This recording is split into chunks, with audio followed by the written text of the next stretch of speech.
こんにちは。いい天気ですね。ええ、本当に。観光ですか？ええ、そうです。気をつけて。ありがとうございます。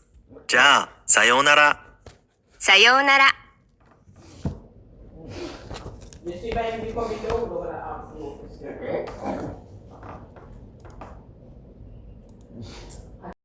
Listen to the following conversation.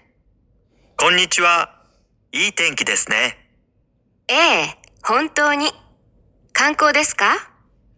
ええ、そうです。気をつけて。ありがとうございます。じゃあ、さようなら。さようなら。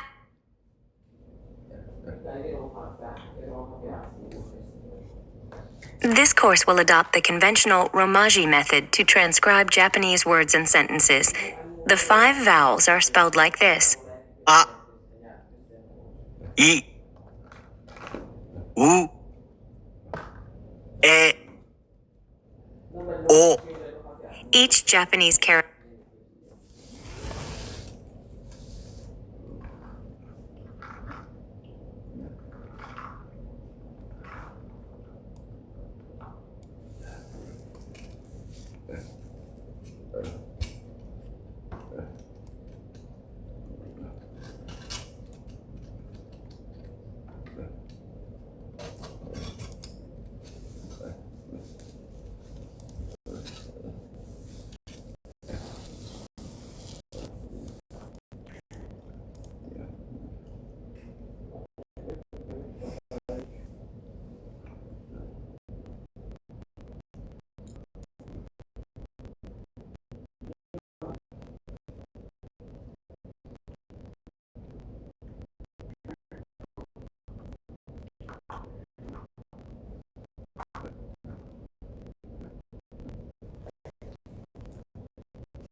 Question 1.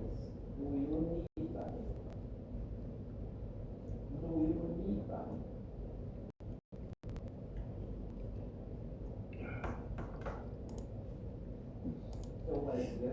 So why you ask?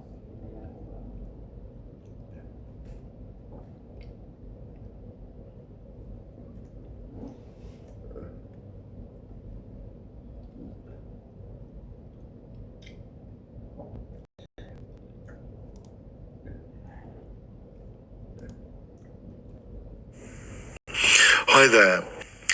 In this lecture, we're going to examine the importance of mathematics and awareness for actually sometimes just winning material. It's important sometimes just to win material. There might not be a crushing checkmate, I'm afraid. Sometimes you might just want to win material. Now here, it's black's play. I wonder if you can guess what black plays in this position. So what's the first move to try and win material? So if we examine the forcing moves, so prioritize the forcing moves, so check all checks, and given there's no checks in this position, you can swiftly move on to check all captures. And so you might consider taking the bishop, taking the rook, and there's no mating threats here to consider, which would be really high priority. So you could go on to more plainer threats like b5, because that would threaten to win material. So that's at least trying to limit the opponent's options a little bit. But ideally,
lesson in this lecture provides an overview of the most influential business technical drivers.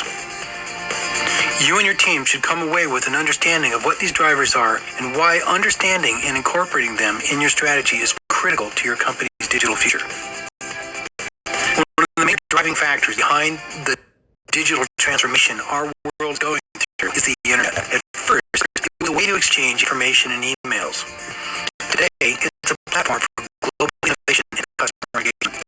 It gives us access to amazing capabilities and what we can bring to processes, applications, data, and resources faster and effectively than any other type of industry.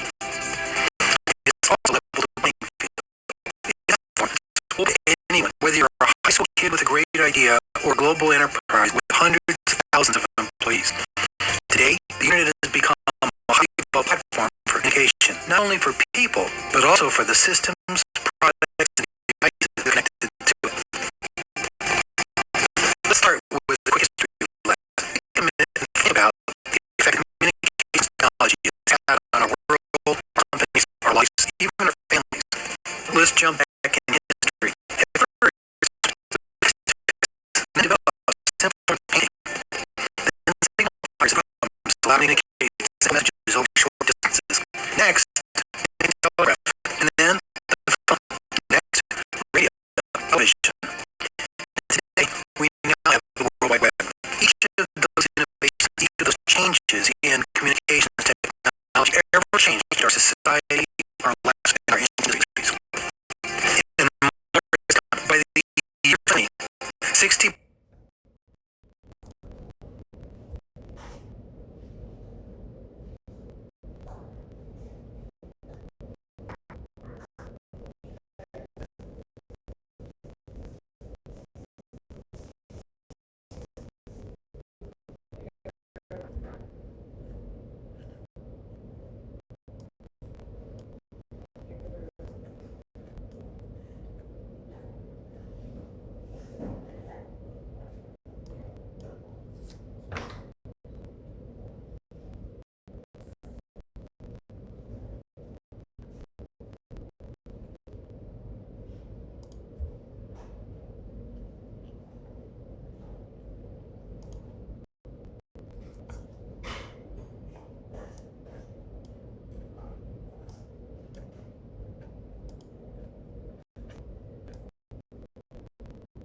sweater, staring out the window at Dr. Roth's house.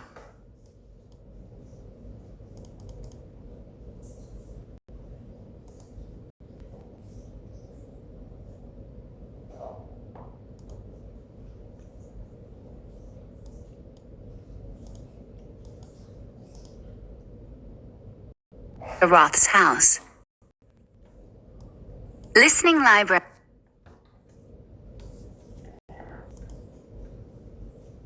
Listening Library presents Evil Genius by Catherine Jinks, read for you by Justine Eyre.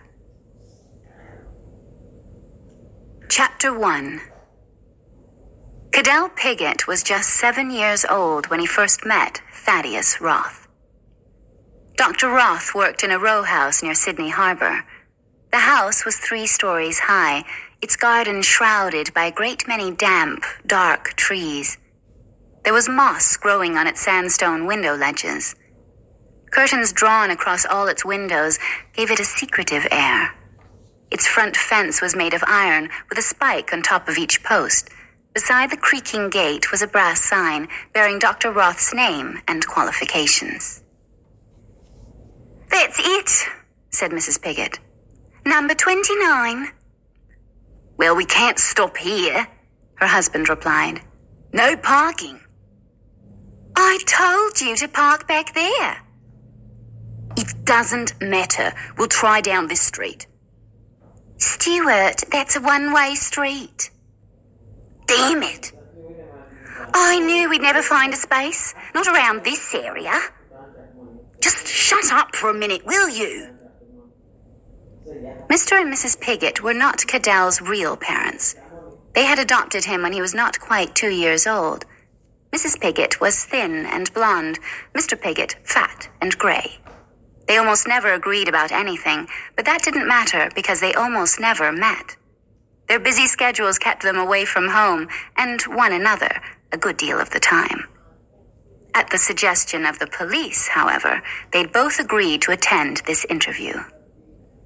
"We're going to be late," Mrs. Pigott warned her husband after they had circled the block 4 times in Mr. Pigott's big, gleaming Mercedes-Benz. "Just let us out, for God's sake."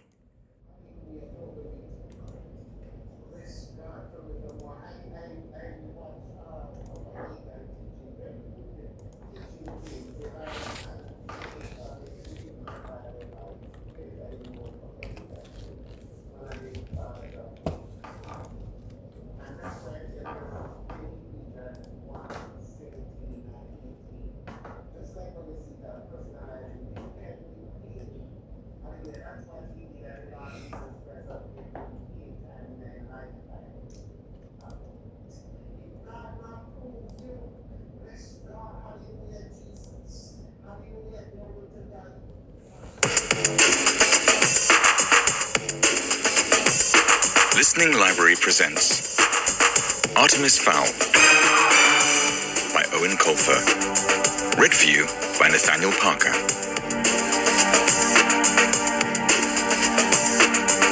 Prologue. How does one describe Artemis Fowl? Various psychiatrists have tried and failed. The main problem is Artemis's own intelligence. He bamboozles every test thrown at him. He has puzzled the greatest medical minds and sent many of them gibbering to their own hospitals. There is no doubt that Artemis is a child prodigy. But why does someone of such brilliance dedicate himself to criminal activities? This is a question that can be answered by only one person, and he delights in not talking.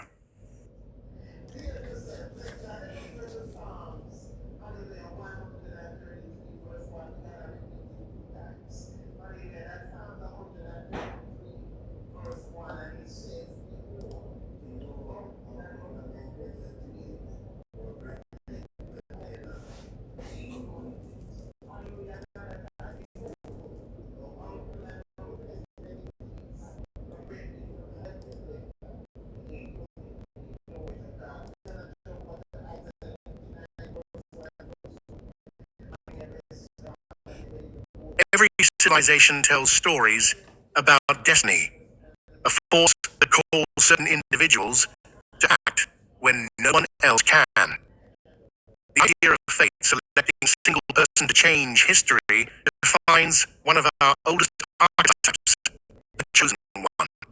But beneath prophecy and glory lies a deeper question. What does it mean to be chosen? And is destiny itself ethical? In ancient cultures, destiny meant divine design. When heroes were chosen, it was because the gods required balance. Their role wasn't voluntary, but sacred obligation. From Moses to King Arthur, destiny was seen as service to a higher order. This created structure and purpose, but it also removed autonomy. If every action fulfilled